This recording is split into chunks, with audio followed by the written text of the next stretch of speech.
ఇక నుంచి నీకు నాకు యాంటీ.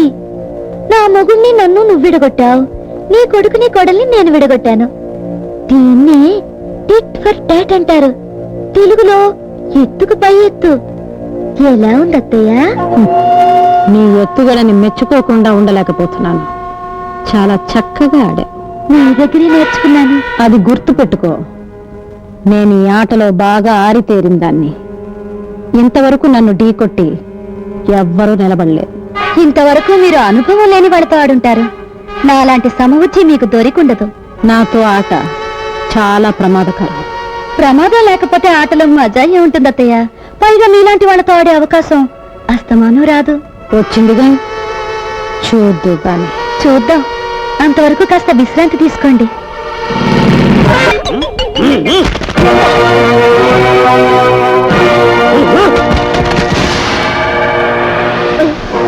చూసావురా ఎన్ని నోట్ల కట్టల పాములున్నాయో. అమ్మ దొంగ నా మావయ్య, నన్నే మోసం చేస్తావా? ఏమండి, ఆయన మోసం చేసింది మిమ్మల్ని కదండి, దేవత లాంటి మీ అమ్మగారిని, ఆవిడ నమ్మకాన్ని. ఒక్కసారి అత్తయ్య గారిని చూడండి. పాపం, తన అన్నగారింటి నీచుడని తెలిసి సిగ్గుతో ఎలా తలదించుకున్నారో. చిచ్చి, ఈయన మీ మేనమా అంటే నాకే మండుతోంది. ఇంకా అత్తయ్య గారికి ఎంత రగిలిపోతుందో. మా అమ్మకు తోడబుట్టినాడు కనుక ఎంత ద్రోహం చేసినా ప్రాణాలు వదిలి పెడతాను. రే బాబాయ్, బాబాయ్ రేపటి నుంచి వీళ్ళ శాత గోసీలు కట్టించి కూలీలతో పాటు పొలం పని చేసి. అలాగే. సారీ అల్లుడు, మేము ఆ పనులు చేయలేం. హలో మాస్టర్, మిమ్మల్ని 3 పూట్ల ఎరగదని మీ చేత పన్ను చేయించే పూచి నాది. మీరు ఆ విషయం మర్చిపోయి హ్యాపీగా ఉండండి. అబ్బాయి గారు ఇదిగోండి డబ్బు. అమ్మకిచ్చి బీరాలు పెట్టమను. ఏమండి, ఇంత డబ్బు మీ అమ్మగారి బీరువాలో పెడతారా? ఏ ఆవిడ 4 కాలాల పాటు బ్రతికుండడం మీకు ఇష్టం లేదా? ఏంటే మీ మామయ్య గారు దుర్బుద్ధి చూశారుగా. మీ అమ్మగారు నిద్రపోయేటప్పుడు ఓ బండగా ఆవిడ నెత్తి మీదేసి ఈ డబ్బు తూపతే. అమ్మో నిజమే, డబ్బు కోసం వీడు అంత పని చేసినా చేస్తాడు. అయితే ఆ డబ్బు నీ దగ్గర ఉంచు. నన్ను చంపితే అత్త కోసం ప్రాణాలు అర్పించిన ఓ కోడలుగా చరిత్రలో నిలిచిపోతావు. ఈ అత్త కోసం ఆ మాత్రం త్యాగం చేయలేవా తల్లి? సరే, మీరు చెప్పారుగా, చేస్తాను.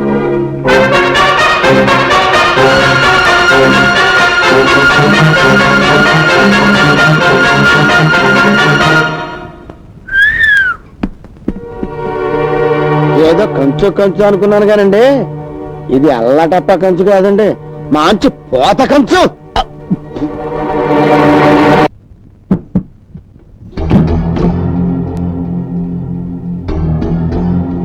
సబాష్, బాగా నటించావు. గొప్ప నటివి. ఆ విషయం అందరికీ తెలుసు అత్తయ్య గారు. మీరే కాస్త ఆలస్యంగా తెలుసుకున్నారు. పిచ్చి తల్లి, నేను నీకంటే గొప్ప నటిని. నేను నటించడం మొదలుపెట్టేసరికి నువ్వు ఇంకా పుట్టలేదు అని అంటాననుకున్నావు కదూ? అనను. ఎందుకంటే ఆ మాత్రం తెలుసుకునే తెలివితేటలు నీకున్నాయని నాకు తెలుసు. కోడలు తెలివితేటలు మెచ్చుకునే అత్తగారు దొరకడం ఎంత అదృష్టం అని నేను మురిసిపోతున్నాను. ఇన్నాళ్ళకు ఎత్తుకు పైవెత్తు వేసే సమూచి దొరికిందని మీరు మురిసిపోతున్నారు కాదు?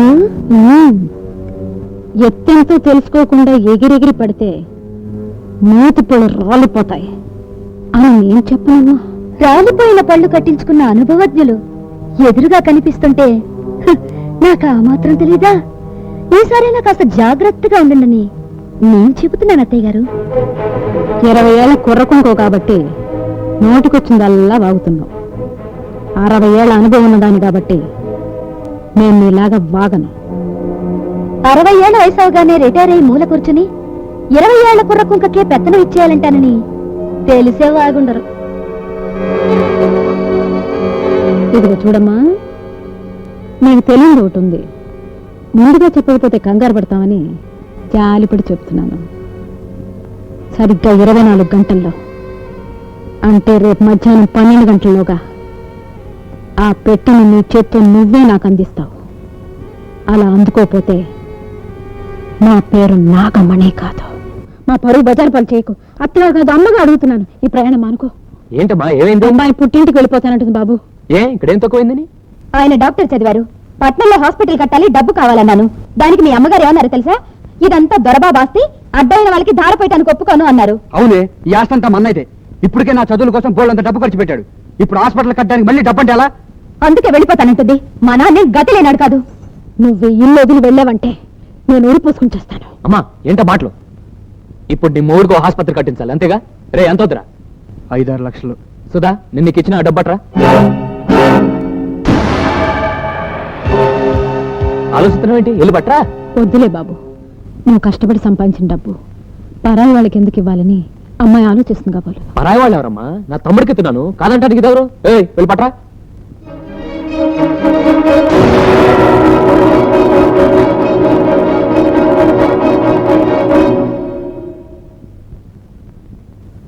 Stop stop stop stop stop stop మా సిస్టర్ హ్యాండ్ చాలా గొప్పది అత్తయ్యకి అమ్మ అవునవును అమ్మకి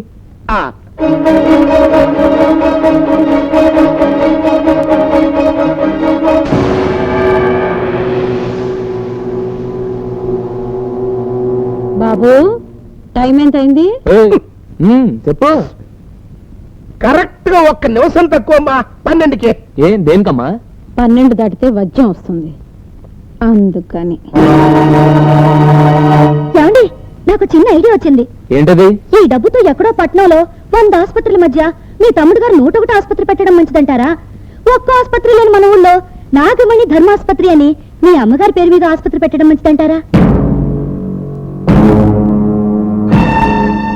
నాగమణి ధర్మాస్పత్ర అవునండి, మీ అమ్మగారి పేరు మీద ఆసుపత్రి పెట్టి మీ తమ్ముడు 10 మందికి ప్రాణభిక్ష పెడుతుంటే ఈ చుట్టుపక్కల ఆవిడికి ఎంత పేరు, ఎంత గౌరవం, మనకెంత తృప్తి. బంతి మొక్క ఎంత మంచి మాట చెప్పావే. చూసామని పెద్ద కోటలు తెలియటాట్లు కానీ బాబు ఈ ఊళ్ళో ఆసుపత్రి పెట్టడం ఆడికి ఏడ్చాడు ఆడికేం తెలుసమ్మా.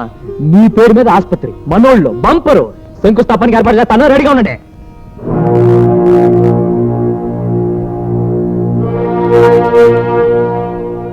అందుకే మరి నేను కంచర్చించుకున్నది ఏమనంటే అన్నా ఉంటారు.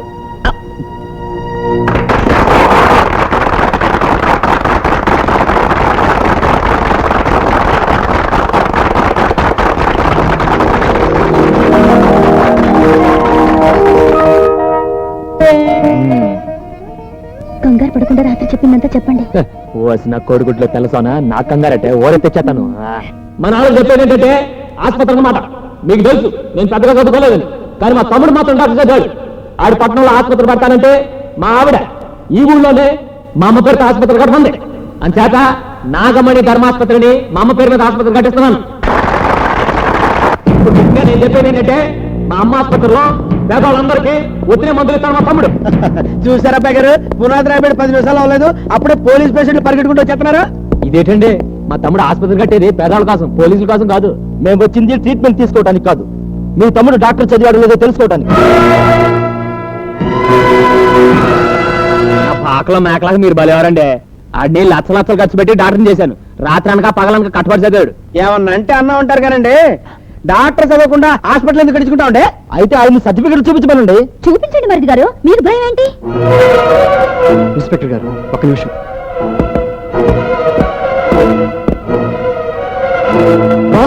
ఎంత ధైర్యంగా నీకు? నా తమ్ముడు మీద సైజు. ఏమండి, మీరు ఆగండి. ఇన్స్పెక్టర్ గారు, మా మరిది గారిని ఎందుకు కొట్టారు? ఆయన ఏమైనా దొంగ హంతకుడా? అవును, ఎంబీబీఎస్ చదవకుండా డాక్టర్ నన్ను చెప్పుకొని తిరిగే దొంగ. రేపు చేతగాని వైద్యం చేసి ప్రజలను చంపి హంతకుడు కూడా అవుతాడు. ఈ విషయాలు ఎవరికి చెప్పొద్దని నాకు లంచం ఇస్తా అన్నాడు, అందుకే లాక్కొట్టాను. ఇటువంటి సంగతులు నీ ఊరికి వదిలిపెట్టకూడదు. Constable sir, take him. SI గారు మీ కాళ్ళు అట్టుకుంటాను, వాడిని అరెస్ట్ చేయకండి.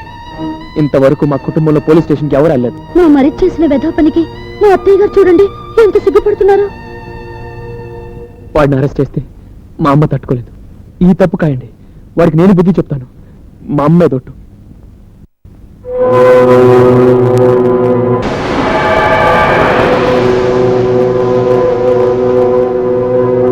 మొదటి తప్పు కనుక క్షమించి వదిలిపెడుతున్నాం.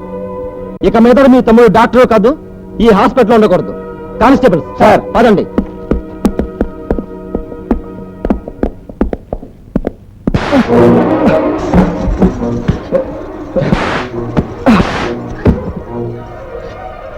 దరిద్రుడా, నువ్వు చదవలేదని బాధలేదు, డబ్బు పోయిందని బాధలేదు, ఊరు వాళ్ళందరి ముందు అమ్మ తల దించుకునేలా చేశావు.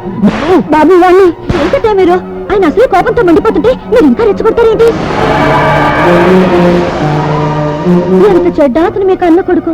వాణ్ణి ఇంకా కొట్టు, చంపి, నరికి అలా ఆయనకు చెబితే నిజంగానే కొట్టి చంపేస్తారు. మీరు ఆవేశపడకండి అత్తయ్యా. వెళ్ళు. రేపటి నుంచి మీ అత్త మా వల్ల నువ్వు నీ పళ్ళం గోచలు కట్టుకుని పొలం పనిచేయండి. రామయ్య బాబాయ్ నేను చూసుకుంటాను కదండి. బాబు మరి డబ్బునేం చేయమంటావు? సురకేయండి. మావయ్య, ఈ డబ్బు అత్తయ్య చేతులతో తీసుకుంటే శుభం అనుకుంటాను. చి అది పరమ దరిద్రపు చెయ్యమ్మా, నా చేత్తోనే తీసుకో. మంచి ఎలా ఉంది మన దెబ్బ? గూబ గుయ్యమన్నట్టుందండి. అయ్యి బాబోయ్, అలాంటి కంచి కాదండి, మంచి కంచి కట్